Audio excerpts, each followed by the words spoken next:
D'après quelques chiffres officiels, nous serons 9 milliards d'individus sur la planète à l'horizon 2040 et le nombre de consommateurs de la classe moyenne augmentera de 3 milliards au cours des 20 prochaines années, entraînant inexorablement une augmentation de la consommation des ressources naturelles ainsi que des émissions de gaz à effet de serre responsables des dérèglements climatiques. Pour certains spécialistes, notre modèle de développement économique actuel n'est pas capable d'apporter des réponses efficaces et durables face aux impacts humains, environnementaux et sanitaires qu'il génère. Et c'est là qu'apparaît l'économie circulaire. Cette économie s'inscrit dans un contexte stratégique mondial en mutation rapide et profonde. Nous verrons comment tout à l'heure, mais avant, qu'est-ce que l'économie circulaire? On vous écoute.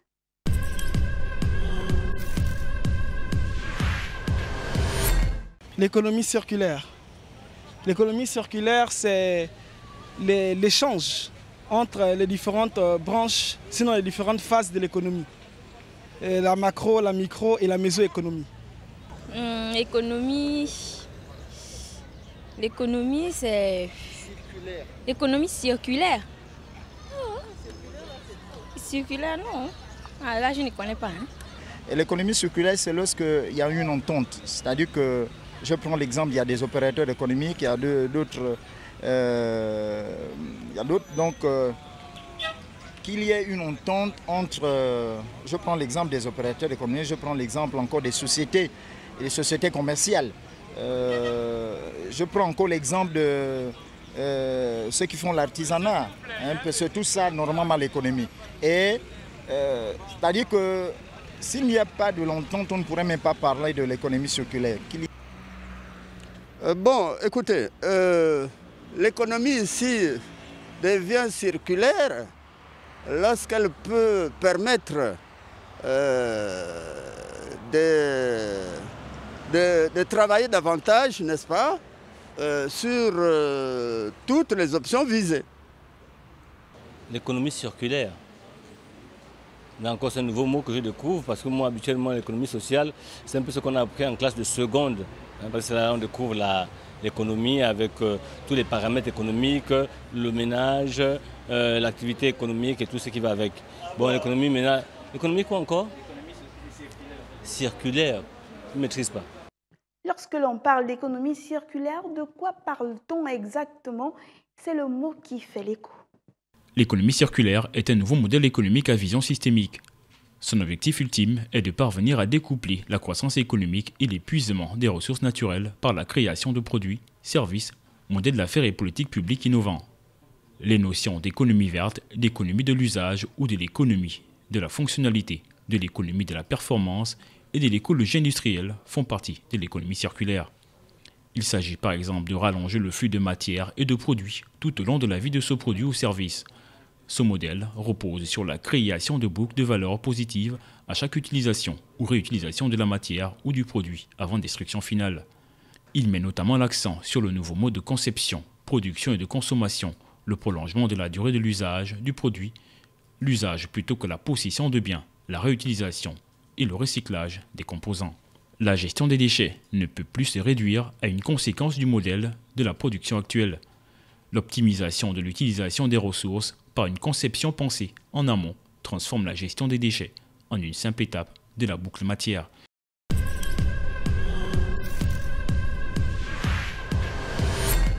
Frédéric Bouchard, vous êtes créateur de modèles d'économie circulaire. Alors dites-nous, pourquoi notre mode de consommation actuel pose-t-il problème? Mais avant ça, c'est quoi un créateur de modèle d'économie circulaire? Bienvenue sur Gabo 24, Frédéric. Oui, bonjour Modeste. L'économie circulaire, c'est un modèle d'affaires qui permet de continuer à produire les mêmes produits de consommation qu'on est habitué de consommer, de maintenir notre niveau de vie, tout en réduisant l'extraction, l'utilisation de matières premières et d'énergie pour réduire notre empreinte environnementale sur la planète, tout en continuant notre mode de consommation puis notre confort. Et pourquoi ce mode de consommation pose-t-il problème aujourd'hui? Est-ce que c'est parce que tout de suite, on utilise nos ressources naturelles ou bien parce qu'on n'est pas assez intelligent dans cette exploitation-là? Qu'est-ce qui pose problème aujourd'hui? Un peu des deux. C'est qu'actuellement, c'est qu'on extrait les matières premières, on fabrique les biens de consommation, puis au final, il y a à peu près environ 10 de notre économie qui est circulaire, donc on ne recycle pas tant que ça les ressources. Donc, on continue de rajouter de la pression sur l'extraction de matières premières. Il y en a certaines qui sont renouvelables comme le bois, il y en a d'autres comme les minéraux qui sont non renouvelables. Donc, on a une quantité définie disponible sur la planète qui va s'épuiser. Je vous demandais tout à l'heure, c'est quoi le travail d'un créateur de modèles d'économie circulaire? C'est quoi votre rôle? Ben, dans le fond, moi, je suis ingénieur pour l'entreprise Second Cycle, dont je suis le président puis fondateur, et on accompagne les entreprises en consultation pour les aider à adopter des stratégies d'affaires, changer leur modèle d'affaires pour opérer d'une façon à limiter l'extraction de matières premières dans leurs opérations pour produire les mêmes produits qu'ils étaient habitués de produire avant, mais qui vont être produits de façon différente, en tenant compte que nos ressources sont limitées. D'accord, très bien. Alors, on parle d'un modèle d'économie bien particulier. Aujourd'hui, on parle d'économie circulaire. Ce modèle économique modifierait nos modes de production industrielle, vous nous l'avez dit, allant vers une économie maîtrisée et durable, mais aussi nos modes de consommation. Dans les faits, comment est-ce que se fait le processus? OK. On pourrait vous donner certains exemples concrets d'économie circulaire qui permettent justement aux gens de consommer mieux. Parce qu'évidemment, c'est le consommateur qui décide avec son pouvoir d'achat puis ses économies s'il décide de consommer des produits de l'économie circulaire ou des produits de l'économie où est-ce qu'on jette. Mais l'économie circulaire va permettre justement d'acheter des produits plus responsables qui sont faits à partir de matières recyclées, des produits dont la durée de vie est plus longue aussi, des produits qui sont réparables au lieu d'être jetables après usage. Donc, on va pouvoir étendre la durée de vie de plusieurs années, puis peut-être même améliorer nos produits avec des nouveaux composants au lieu de racheter du neuf tout le temps. Donc, on évite le gaspillage. Oui, c'est vraiment d'éviter les gaspillages au niveau de toute la chaîne de production. C'est-à-dire, on essaie d'extraire le moins de matières premières. Puis après ça, lors de la fabrication, on limite les pertes au niveau de la fabrication des produits. Et après ça, lors de la consommation, on évite les pertes en évitant de jeter les produits, puis en ayant une économie axée sur la réparation puis la prolongation de la durée de vie. Donc, avoir des produits mieux conçus pour durer. La planète compte à ce jour plus de 7 milliards d'habitants. Peut-on réellement réduire les impacts environnementaux des produits? Comment recycler tous nos produits? Et dans ce contexte, quel est le rôle du consommateur? Évidemment, le rôle de consommateur, c'est toujours de faire ses choix puis de dépenser son argent intelligemment.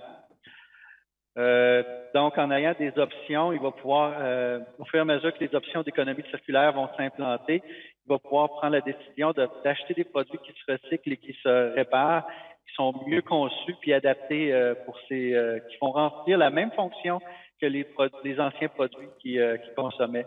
Donc, ça va être vraiment au consommateur de prendre cette décision-là, de consommer mieux, puis de s'informer sur les vertus des produits qu'il utilise, donc d'être sensibilisé aux nouveaux produits qui arrivent sur le marché.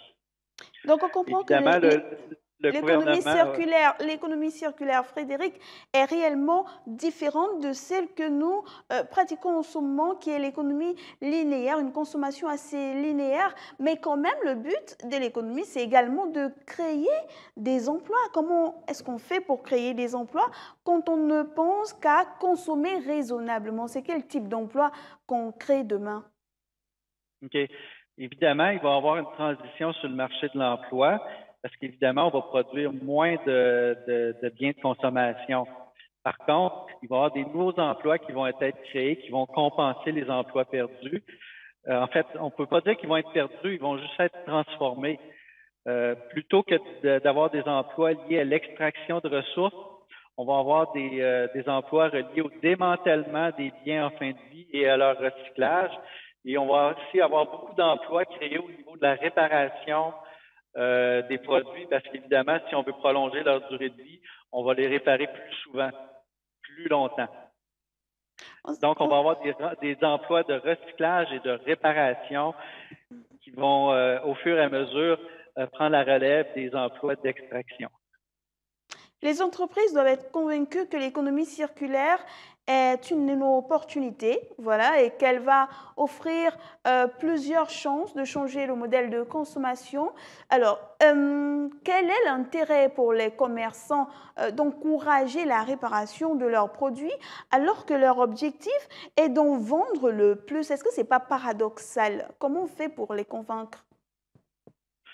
Bien, évidemment, on ne se le cachera pas, toute entreprise veut maintenir son chiffre d'affaires. Vous avez raison d'avoir toutes ces interrogations-là. Au lieu de maintenir un chiffre d'affaires sur la multiplication des ventes du même produit, le chiffre d'affaires va se maintenir parce qu'il va y avoir maintenant des revenus de réparation de produits qui vont remplacer les revenus de multiplication des ventes. Donc, pour l'entreprise qui fait les produits, au final, les revenus vont être les mêmes. Il va y avoir des revenus reliés à la vente de produits, à la vente de pièces, puis aux services que ces techniciens ou ces réparateurs vont offrir aux consommateurs pour prolonger la durée de vie des produits. Donc, ça va permettre que l'entreprise va maintenir son lien d'affaires avec le consommateur de cette façon-là. En Afrique, de nombreuses initiatives dites informelles se développent autour du recyclage et du réemploi de pièces et de matériaux trouvés. Est-ce que cela contribue à l'économie circulaire? Y a-t-il une amélioration à faire? Il y a deux types d'initiatives, effectivement. Il y a celles qui sont structurées par les entreprises qui ont un modèle d'économie circulaire, puis il y a aussi les initiatives informelles de recyclage. Je dirais souvent les initiatives de recyclage informel sont précurseurs, puis en attendant que le modèle d'économie circulaire prenne de la place.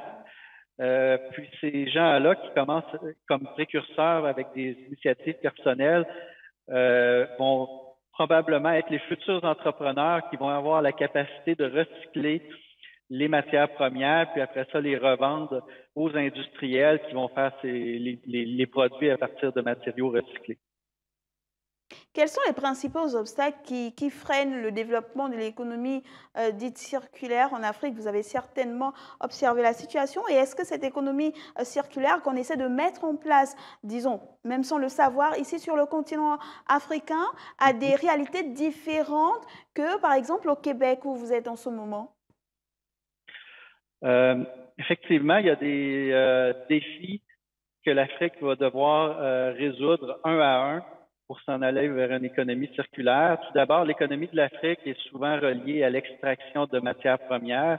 Donc, il y a une transition économique à faire, c'est-à-dire devenir de moins en moins des extracteurs, puis devenir de plus en plus des fabricants de produits qui sont bien designés, dont la durée de vie est prolongée et sont réparables et recyclables. Donc, ça va être le premier défi. Le deuxième défi, je dirais, ça va être de réduire la dépendance de l'Afrique aux capitaux étrangers, c'est-à-dire prendre en main à long terme son économie d'extraction, son économie des services publics pour être capable de la prendre en charge par elle-même et faire après ça la transition une étape à la fois pour s'en aller vers les modèles d'économie circulaire. Est-ce que l'économie circulaire, parce qu'on le sait, on a pu voir qu'on parle beaucoup de partage d'informations, est-ce que l'économie circulaire exige nécessairement d'intensifier le partage d'informations? Par exemple, est-ce qu'une entreprise qui conçoit un produit doit divulguer plus ouvertement les informations relatives à la composition de ce produit et à la façon de le démontrer? Y a-t-il pas là un risque pour la propriété intellectuelle? Comment est-ce qu'on fait pour protéger les entreprises?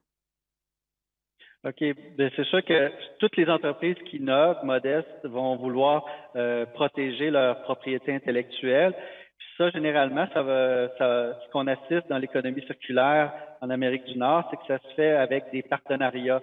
C'est-à-dire que l'entreprise qui vend ses produits de consommation qui sont réparables et recyclables avec des procédures de démantèlement va faire des partenariats avec d'autres entreprises qui vont l'aider à ne pas avoir à divulguer toute l'information sur la fabrication de ses produits. Donc, évidemment, l'entreprise va avoir ses recycleurs, des liens privilégiés avec des recycleurs qui vont l'aider à démanteler ses produits. Plutôt que de dire au grand public comment démanteler ses produits, elle va l'expliquer aux entreprises de recyclage qui sont ses partenaires. Elle va aussi l'expliquer au réseau de réparateurs qui vont réparer les biens de consommation, mais ne divulguera pas nécessairement toutes les procédures de réparation ni comment fabriquer les pièces. Donc, c'est comme ça que la propriété intellectuelle va être maintenue. C'est avec des partenaires qui vont l'aider au niveau de la réparation du recyclage des produits.